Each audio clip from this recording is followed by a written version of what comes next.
Welcome to part 3B of this Peatland ACTION mini-series on how to complete the spatial data template. In this episode, I'm going to show you how to add linear features into the restoration lines layer. So here you can see that we have the fresh template that we've added a site outline into in video 3A of the mini-series. And you need to populate the site outline layer first before adding any features to the other layers, as the site ID is a mandatory field in all of the other layers. So now we can look at adding features to the restoration lines layer. And to do this, the layer needs to be in editing mode. So you can either right click and go to toggle editing, or click on the pencil icon in the toolbar above. And you'll see that the icon to the right of the pencil becomes active, the add line feature icon. And you'll note that the symbology of this icon has updated to match the geometry of the layer selected for editing. So in this case, it's a line feature as the restoration lines layer contains linear data.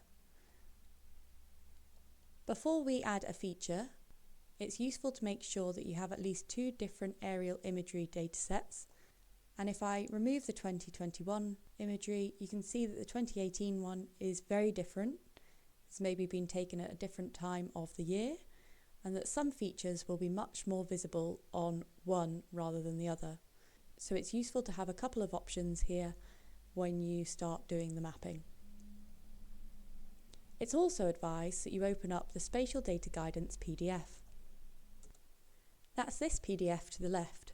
If you scroll down to the layer description tables, you'll see that the layer description tables should match the attribute tables within the spatial tables group.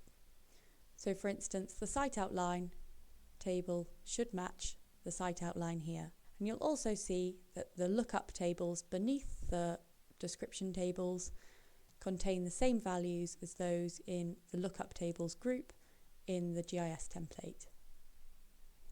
So scroll down to the restoration lines table, and here you'll see you have your attribute column on the left. Now this is the fields in the attribute table of the restoration lines layer.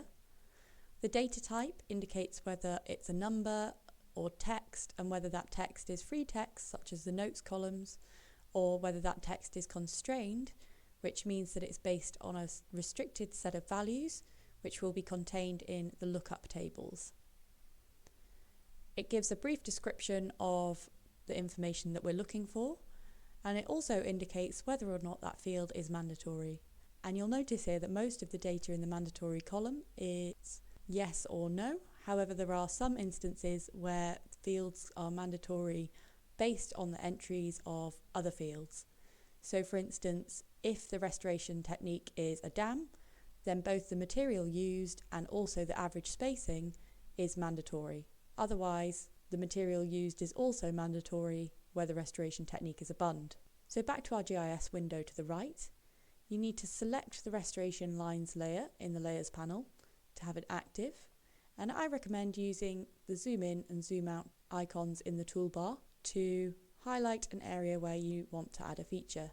Then select the add a feature icon to the right of the pencil, and you can start digitizing your line.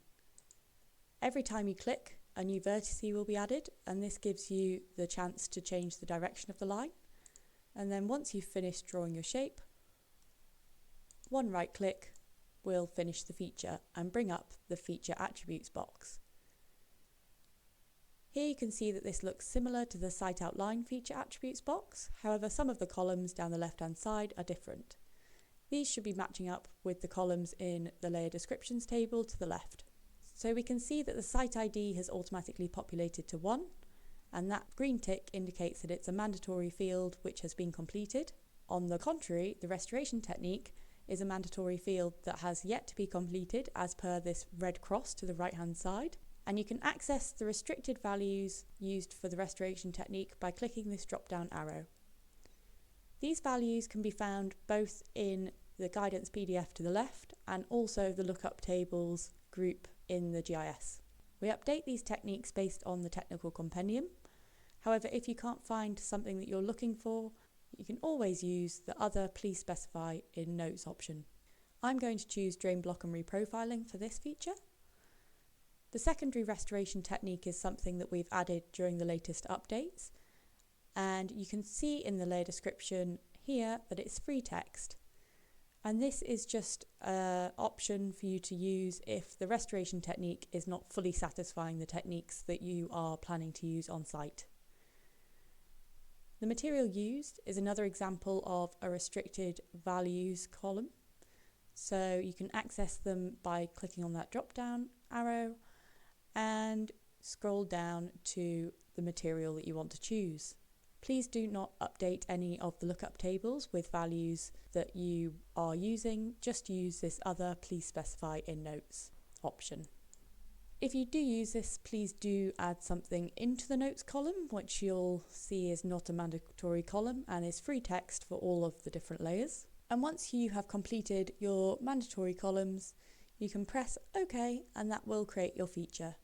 This still needs to be saved permanently to the restoration lines layer, and you can do this by clicking the floppy disk symbol in the top toolbar, and that will save your layer edits.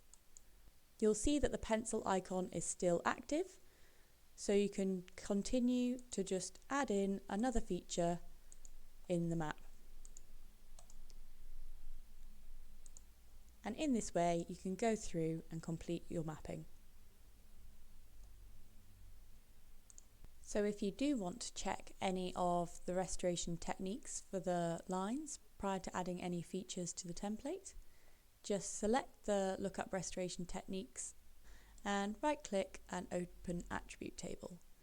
And this will bring up an attribute table containing all of the different techniques that we have available in our template for linear features. This is quite useful if you just want to see which techniques are available, but it's particularly handy if you're looking to make bulk updates in the restoration lines layer, as you can right click and copy the cell content, which ensures that you're using the restricted value as per the template. You can also find this list if you scroll down below the layer description table in the guidance PDF. You'll see here that we've got the restoration technique lookup table, and these techniques should match those in the GIS template. You'll note that one of the restoration technique options is a track. So this option is available to use for access tracks that you want to include in your mapping, which are particularly useful in remote areas. And you can also use the other please specify in notes option to identify linear features such as watercourses. I'll go through how to add features to the other layers in other videos in part 3. And there'll also be other topics covered in this mini-series such as self-QA, generating your restoration footprint, and how to set up a fresh template. These will all be available on the Nature Scott Peatland Action webpage.